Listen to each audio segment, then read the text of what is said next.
કે શ્રીમદ ભાગવત એ ગાયત્રી મંત્રનો વિસ્તાર છે.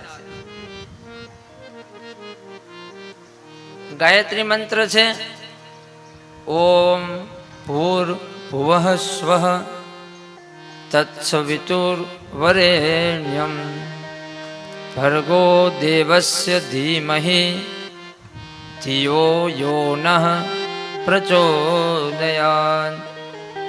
આ ગાયત્રી મંત્રના 24 અક્ષર છે.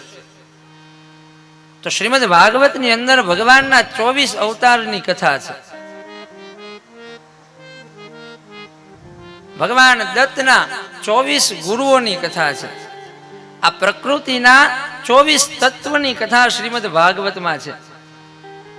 જૈન ધર્મના 24 તીર્થંકરોમાં પહેલા તીર્થંકરની કથા શ્રીમદ ભાગવતમાં છે. અને પરમાત્મા જે શબ્દ છે એ શબ્દનો સરવાળો કરો એટલે અંક મળે 24. પ એટલે કે 5, ર એટલે કે 2, મા એટલે કે 4.5. આમ બધા અંકનો સરવાળો કરો એટલે સરવાળો થાય 24. અને માટે જ ગાયત્રી ચાલીસામાં કહ્યું છે કે ભગવતી પરાશક્તિ ગાયત્રી કેવી છે? અક્ષર 24 પરમ પુનીતા ઇનમેં વસે શાસ્ત્ર શ્રુતિ ગીતા. જે મંત્રની અંદર ધીમહિ એવો શબ્દ આવે એ મંત્ર ગાયત્રી મંત્ર જાણવો.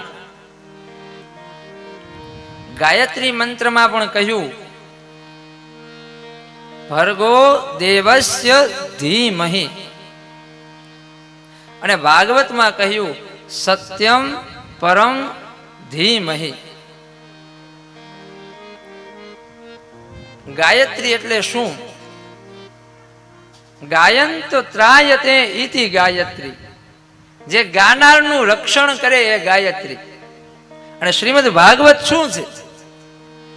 ગજેન્દ્રએ એકવાર કહ્યું કે હે હરિ, ત્યાં તો શ્રી હરિ પ્રગટ થઈ જાય. ભગવાન છે આપણું રક્ષણ કરનારા છે. અને માટે ભગવાનને પહેલા શ્લોકમાં કહ્યું સત્યમ પરમ ધીમહિ.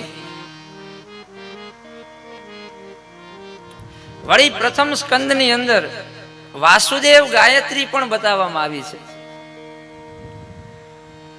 ઓમ નમો ભગવતે તુભ્યમ વાસુદેવાય ધીમહિ પ્રદ્યુમ્નાય અનિરુદ્ધાય નમઃ સંકર્ષણાય ચ.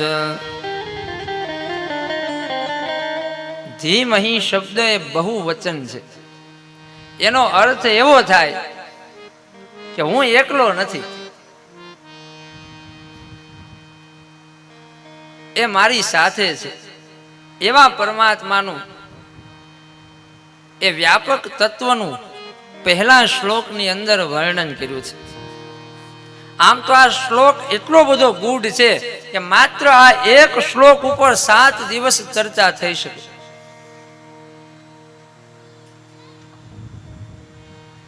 ગ્રંથ કહે છે કે દયા, પવિત્રતા, તપ અને સત્ય આ ધર્મના 4 ચરણ છે. જે યુગની અંદર 4 ચરણ હોય એ યુગને સત્ય યુગ કહેવાય, સતયુગ કહેવાય.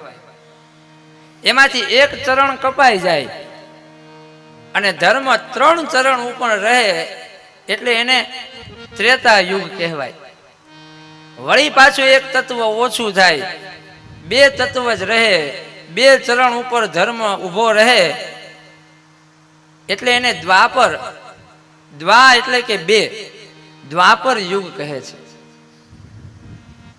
વળી પાછું એક ચરણ કપાય, એક તત્વ ઓછું થાય અને એક જ તત્વ ઉપર ધર્મ ઉભો રહે, કેવલ એક ચરણ ઉપર ઉભો છે એટલે યુગને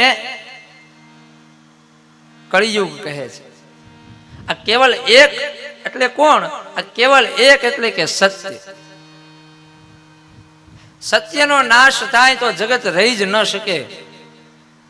સત્ય હંમેશા શાશ્વત છે, સત્ય વ્યાપક છે અને સત્ય હંમેશા રહે છે. એક અન્ય ભાવ એવો છે કે સામાન્ય રીતે કોઈ સદગ્રંથ હોય તેનો પ્રારંભ જકારથી ન થાય. શ્રીમદ ભાગવતનો પ્રારંભ પહેલો અક્ષર કયો? જન્માદસ્ય. જકારથી પ્રારંભ થયો છે. વાતની શરૂઆત જ્યારે જ અક્ષરથી થાય ત્યારે માનવું કે હૃદયમાં વેદના છે, હૃદયમાં પીડા છે.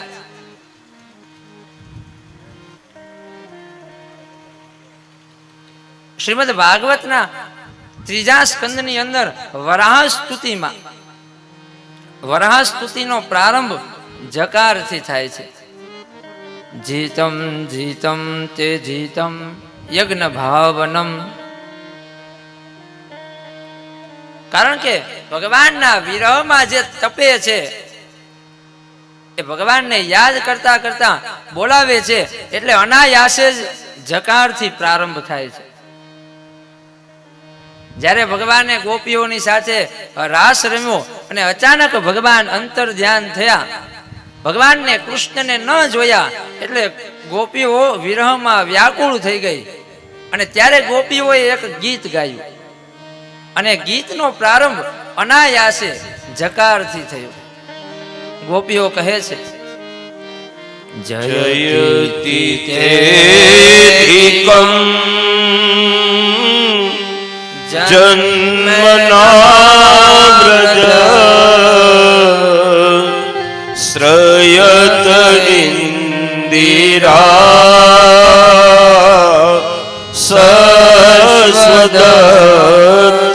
સસ્વદત્રહી દયતિ દૃશ્યતા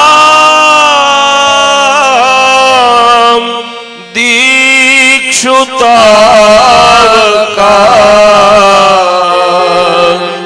સ્ત્રયી ધૃતા સવ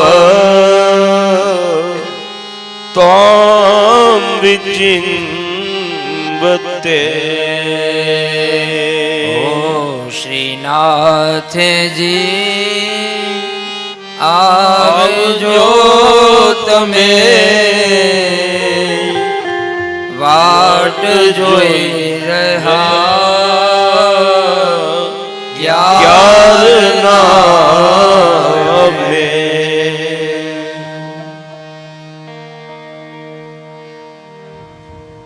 જકારથી પ્રારંભ થયો છે. પહેલો અક્ષર એ જ છે અને પહેલો શબ્દ છે જન્મ. જન્માદસ્ય. જન્મ શબ્દથી આરંભ છે. જન્મ શબ્દથી ભાગવતની શરૂઆત થઈ છે અને ભાગવતનો જે અંતિમ શ્લોક છે એનો અંતિમ શબ્દ છે પરમ. પ્રણામો દુઃખ શમનસ્તમ નમામિ હરિ પરમ. પરમ શબ્દ લખી આ 18,000 નો છેલ્લો શ્લોક છે. યાત્રાની પૂર્ણાહુતિ કરી. જન્મ શબ્દથી યાત્રા શરૂ કરી, પરમ સુધી પહોંચ્યા પછી કલમ વ્યાસજીએ મૂકી દીધી છે. આપણા બધાની યાત્રા પણ આ જ છે. આપણી યાત્રા જન્મથી શરૂ થાય અને જ્યાં સુધી પરમ સુધી ન પહોંચીએ ત્યાં સુધી આ યાત્રા શરૂ રહે.